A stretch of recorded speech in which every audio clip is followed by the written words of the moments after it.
Abantu b'enjawulo bavuddeyo kubanga basiima omukulu Eddie Kenzo mbu waliwo ebyokuyiga bingi era bye bamuyigiddeko ate n'obubaka bwe bamulekedde nti abalala babeera nga bayigirako okwo.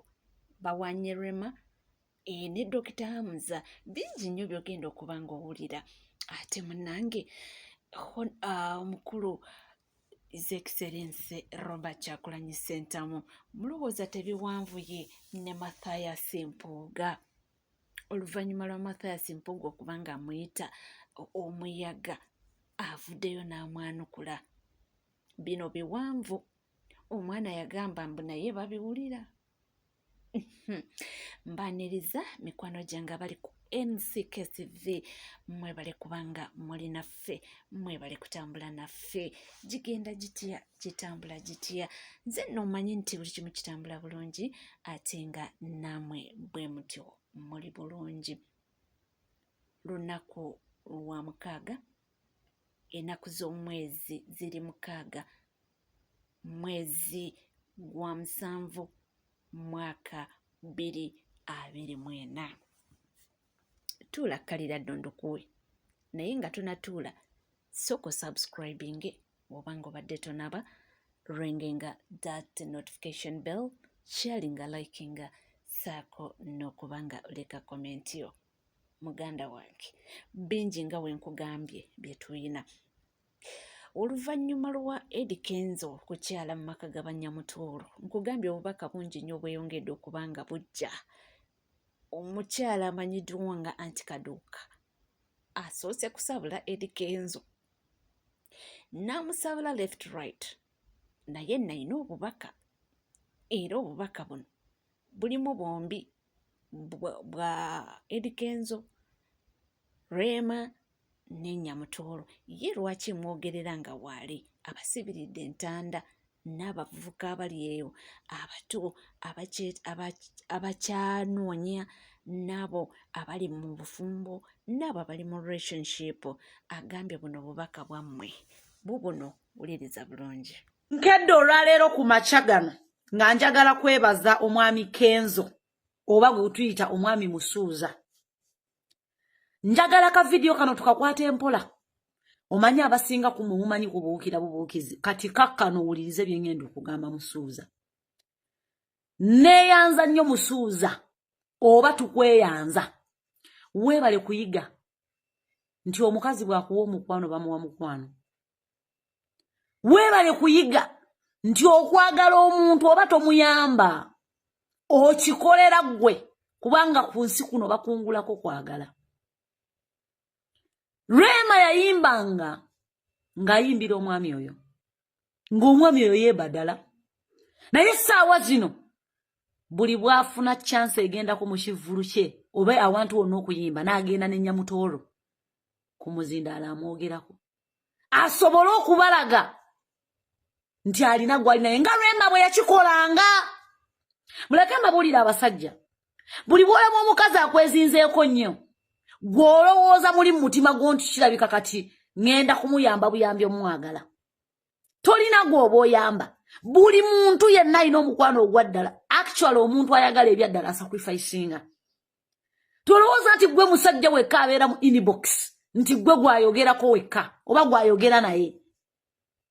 Baba bangi abamukwana naye n'agamba bonna mbakubye eddolera ono gwe ngenze naye. Omukazi yakuyimbiranga, omukazi yakwogerangako naye nga tovaamu wadde ekinyusi ky'ekigambo. Ke kaseera nno ojja kwogerera Nyamutooro paka lwonosa omukka ogw'enkomerero. Ojja kwogera mukyala wange nga Rema bwe yakikolanga yali takwesibaako. Ate era njagala okutegeeza mwenna abalowooza nti Kenzo oba Rema yali yeesiba ku Kenzo. No, Rema yayagala nnyo Kenzo n'atalowooza nti Rema asobola okukera ku makya n'agenda. Yakigwamu luvannyuma nga bamulekedde byoya byanswa. Yali amanyi nti engeri gye kamwagala ennyo gye kamufiirako ennyo kamaama tekalina kiddako. Njagala okutegeeza abasajja mwenna mujja kuyiga okwagala lwa mpaka nga gw'obadde olowooza nti tali waffe waliwo amulaze nti kyekyebeeyi mu nsi yonna. Nze kyemmanyi ku basajja amazima amatuufu teri musajja ayagala kukyawa n'akulaba nga oyingidde obulamu obulungi. Naye kino njagala okigamba abasajja mwenna, w'okyayira omukazi ne wanaaba n'enzaalo nnya ateekwa okufuna obulamu obulungi mu buli ngeri, kubanga abaana mikisa bemuba mubazaddemu, baana si bisiraani. Otherwise njagala okuwebaza Kenzo n'okuyozaayoza tiwebale kutegeera nti omuntu bw'akwagala bamuddiza mukwano kati beera okwo buli interview gy'otuulako hypinga mukazi, buli interview gy'otuulako hypinga mukazi. N'ennyumba gye mwali muzimbye mwenna brother gwe ne Rema, mukwano Rema okimanyi bulungi nnyo nti yali akwongerako nnyo, yali talina kyakutuulako, naye wali tonakkakkana kukimanya nti mukazi kati wakitegedde ti gw'oli naye mukazi yeetaaga okulaga kusukkulumya. Abakazi tebasaba bingi, baagala okubasukkulumya, baagala olaga ensi nti ye mukazi wo.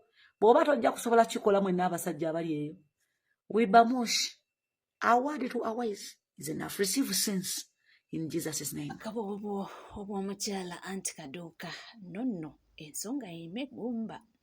Era nga bw'agambye nti Edirisa Musoza yayiga, indeed yayiga. Era yagambye nti ne Edirisa kennyini waliwo akatambike n'abalaze ng'agamba nti munnange abawagizi bamubanja nnyo Nyamutoolo, nti ekiraga nti bamwagala nnyo, nti so kino kimukakatako kubanga amwogerako abawagizi be basanyuke banyumirwe. Okitegeera naye nga yayiga era bagamba nti omala kwekoona, era nga ye ne Edirisa Musoza essaawa yakakati abuulira enjiri ya laavu, era buli bw'abeera naye awabula abalenzi olina okufuna omuntu bw'ati bw'ati na bw'ati na bw'ati, eyo gye bayita laavu. Katuveeko eyo waba Rema tuddeko ow'omukulu Robert Kyagulanyi Ssentamu. Munange ensonga za His Excellency Robert Kyagulanyi Ssentamu n'omukulu Mathias Mpuuga, abantu nno muyinza okugamba nti oba ebintu bino biri pasono, naye nedda, naye kati ate gye biraga biringa ebitandiise. Waliwo omukulu Mathias Mpuuga gye yabadde n'atandika okwogera mbu simanyi mulowooza ono omuyaga yanajja ku Museveni, ne bagamba bannange tuwulidde bulungi oba nedda. Era nga womanyi omukulu yabaddeko wali ekamooca olunaku lw'eggulo, ne bamubuuzabuuzamuko ku bibuuzo ng'ebyo bwe bityo, n'aba yanukula n'agamba waayi munnange ensonga zino mumbuzizza nnyo, muleke mbaanukule oba muleke nnyanukule ebitambula n'ebitrendinga. Era bw'atyo omukulu His Excellency Robert Kyagulanyi Ssentamu n'abanga ayanukula ku nsonga ezitrendinga naye nga zeekuusiza ki ku Mathias Mpuuga. Obukadde 5 bwafuuka kizibu. Bibino mu bujjuvu. Bambuza simanyi oba ddala ensonga nkulu eba nnyina ogiwaako ogyongerako eddoboozi naye okibuuza ate tuli baweereza bammwe kitukakatako obbaanukula. Ogambe nti abamu ku bakulembeze bannaffe baavuddeyo ne bagamba aba NUP batamiivu n'abanywi banjaga. Simanyi oba mu Uganda, mu East Africa, mu Africa ne mu nsi yonna waliwo atamanyi byafaayo byaffe nabwa gye tuvudde.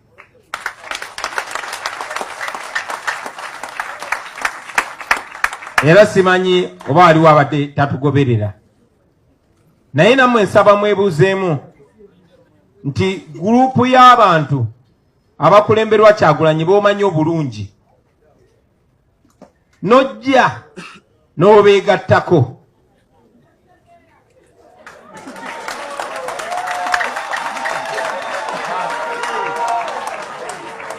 nga banywi banjaga banyuba mwenge naye ne weegatta kwabo abanyuba enjaga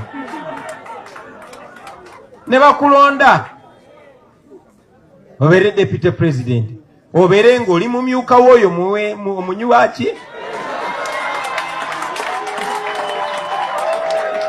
era onokkiriza era n'osanyuka bulungi nnyo abo abanyuba enjaga ne bakulonda ne bakuwa obwa leader of opposition era n'okuba mugalo n'obeebaza abo baki abo abanyuba enjaga era ne bakulonda ne bakufuula commissioner era n'okkiriza naye ate bobba ne bagamba nga bwenyuba enjaga tetukkiriza mu bubbi kati awo ne bafuuka abanyuba enjaga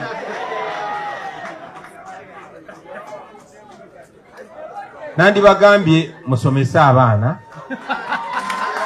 nesijja bagamba bwe batyo nja bagamba mukuze abaana mubuulirire abaana ebyo nno basebo ne bannyabo byogera ku kintu kimu kyokka bakita karakita kuba karakita osobola ojambaza esuuti ng'eno eyange karakita osobola ogiyiga okutambula obulungi gwe ng'omuntu naye karakita ebeera munda karakita ye muntu ekyo kibayigirize obutagendera ku ntambula yaffe ku nkula yaffe ku sayizi yaffe wabula mugoberere ebikolwa byaffe ebyo ebituvaamu oyo ye muntu yennyini abeera munda njakumaliriza nga mbawa akagero kamu omugenzi Nelson Mandela yatugamba nti any person that changes their position and their values depending on who they are dealing with and their interest, that is not a person that can lead a nation. Omuntu yenayina akyusa byakkiririzaamu okusinziira ku mbeera ne kwani gwadiringa naye na ku kikyayagala oyo taba muntu wakwesiga. So mbasaba abasebo ne bannyabo ensonga enkulu ze mubamuwa amakulu. Omulabe waffe ali omuyani abalala bonna akozesa bakozese. Ekyennaku nti tebayiga bwalonda ono namukozesa kyamukozeseza n'asuula n'alonda ono namukozesa kyamukozesa n'asuula n'alonda ono tebayiga. Njagala obbasaba temubeera diverted. Bingi nnyo bigenda kujja nga byakubajja ku mulamwa kuba divertinga. Kuba Museveni tumufunzizza kati ajja kukozesa n'ababo bakusike enteega ababo bennyini naye temuva ku mulamwa. Omulabe ye Museveni. Buli woolaba nga attacks ziyitiridde, buli woolaba nga bakozesa abantu bonna ne bemukkiririzaamu obbalumba, mumanya mutuuse ku kinyusi. Bwe mulaba tebakyatulumba, mumanya nti tetubali bubi. Ekyo kye bazzeeyo ne ku kye nabagambye ku nsonga ya parliament. Era mulabewo afuuka atya okuba nti yakuwolereza. Omusajja omu gwe bayita Samora Mache yali alwanyisa abazungu. N'agamba abaddu gavumenti bwe mulabanga bano abantu betulwana nabo batandise okumpanawaana, mumanya olwo namaze edda obbatunda. So bwe mulabanga abantu bannakyemalira aba NRM ng'ate balina gwe basuusuuta, ye lwaki sikomaawo? Mwebale nnyo. Ndowooza owulidde bagamba nti munnange omuntu abuulira omugezi tamalayo, naye nga epointi ye ebadde ku ebyo ebigenda mu maaso. N'oli abadde omuntu wawe ow'omunda ng'asaavinze mu capacities nnyingi naye ng'era yajjira ku kadi ya NUP ate n'abayita abatamivu n'abayita abayaga. Eyo ensonga gy'asobodde okuba nga clarifyinga. Tebiwoomya matama naye nga ensonga agitaddewo. Tetumanyi oba binaggwa bitya naye abadde ne pointi awo esembayo eyo gy'abagambye nti munnange bw'olabanga omuntu gw'obadde olwana ate n'akuwaana bwebuuze bingi ebiyinza okuba nga naawe omanya nti waliwo ebitatambula bulungi. Ffe tukyetooloola era nga tukyali mu ba-celebrities baffe, tukyapambana nabo. Omukyala Daniela Atim ono nno munnange oluvannyuma bingi nnyo ebyaliwo mu makatikati awo oba mujjukira bulungi emboozi twazisombanga ne tubaleetera ng'ayogera kino ayogera kiri ayogera kino ayogera kiri nga taggwayo ebigambo ne biba bigambo. N'asomera Jose Chameleone naye Jose Chameleone alinganga eyali akutte pamba n'ateeka mu matu n'agamba nti ojja kwogera ojja kunvuma njagala oyogere buli kimu naye nze Jose Chameleone sigenda kukuddamu ekigambo yadde n'ekimu. Daniel obusungu bw'endowooza yamala n'akkakkana era yalabiddwako ng'ali mu kafa kamu ng'ali mu biseera bye eby'eddembe ng'anyumirwa ng'alya bulamu. Ndowooza yalaba yamala abaana baamuvuma nnyo wanano ku mitimbagano naddala abawagizi ba Jose Chameleone bamuddiza nga faya nga buli kyakola abaana ne bavuma buli kyakola ne bamuddiza ng'omanyi abaana obadde wawaliwa ebbanga eryo lyonna lwaki ovaayo kati biki baamusomera nnyo ebibuuzo byali bingi ne bamuvuma ne bamuwerekeza kino na kino. Oluvannyuma n'amala n'akkakkana n'agamba owange omusajja taata w'abaana bange era ne ssaawa ya kakati nkyayina erinnya lya Mayanja yadde tekimuggyako.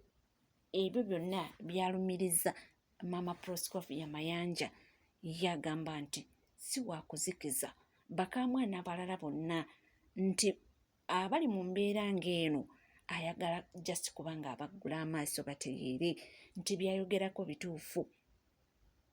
Ensonga nnyingi ezize zibaawo naddala mu Awizo nti muzze mu biraba so ye nti yali agezaako kubanga annyonnyola abantu mutegeere weewaawo nti abaamutegeera mwamutegeera abataategeera mwamuwerekeza bingi ne mwogera ebigambo bingi ne mumwogerera naye ye agamba nti ekikulu kasa yayisaawo bye yali ayisaawo ekikulu kasa yayogera bye yali ayogera ate nga akimanyi nti bye yali ayogera byali bituufu nti ebirala talinaamu nakutya talinaamu kukola ki ekikulu ali mu kubanga anyumira obulamu bwe eyo gyali emitala w'amayanja n'abaana be tikasa obulamu bugenda mu maaso. Mukulu Jose Chameleone naye ali mu bulamu bwe era nga ssaawa yonna bajja kubanga batukuba endongo beetegekera ekivulu ekigenda kubaako kijja kuba kya Weasel Manizo kye bayise oba remembering good life something like that memories of good life era nga bagamba nti bajja kubanga bamuwa sapoti yonna eyeetaagisa asheno esobola okuba nga egenda mu maaso. Y'abange tukyali wamu era nga tukyatambula wamu era ng'omukoto guli gumuguuka NCK TV era gwaliyo nga tuna subscribinga mukwano kekadde obeere ng'osubscribinga ringinga that notification bell sharinga likinga saako n'okubanga oleka comment yo ebisigadde butereevu. Amawulire tukyalina mangi nnyini ddala era tujja kubanga tugakutuusaako wonna woli wonna wasinzidde. Munnange weebale kubanga weekuumidde ku mukutu weebale kutambulanga naffe yonna gy'oli yonna gy'osinzidde naddala abali Kata abali Dubai abali mwenna emitala w'amayanja. Amawulire tulina mangi nnyo era nga ekikulu tuula kalira nywera tujja kubanga tugabakuwa aga Eddie Kenzo go gakyali mangi nnyo nnyini ddala era nnaku lwaleero olunaku lw'eggulo yabadde ayogeramuko n'abannamawulire nja kubanga mbaleetera ago nago mutunule mulabe ng'agezaako kubanga babriefinga anti babadde bamugamba teyabayise ku mbaga ng'agezaako kubanga babriefinga ennyambala enaabeetya era munnange olina okweyisa otya abadde n'obugambo bwabwe abadde ayogeranga ng'asaaga naye oba oliawo ayinza okuba nga abadde ali siriyasi ng'abagamba nti nedda nti abantu abamu tubayita ate ne mutuuka ku mikolo gyaffe ne mutagiwa kitiibwa. so byonna byonna ngenda kubanga mbibaleetera mu maaso awo mulabe mutegeere ng'olwo ababriefinga abagenda okuba ng'agenda nabo enebe musigale naffe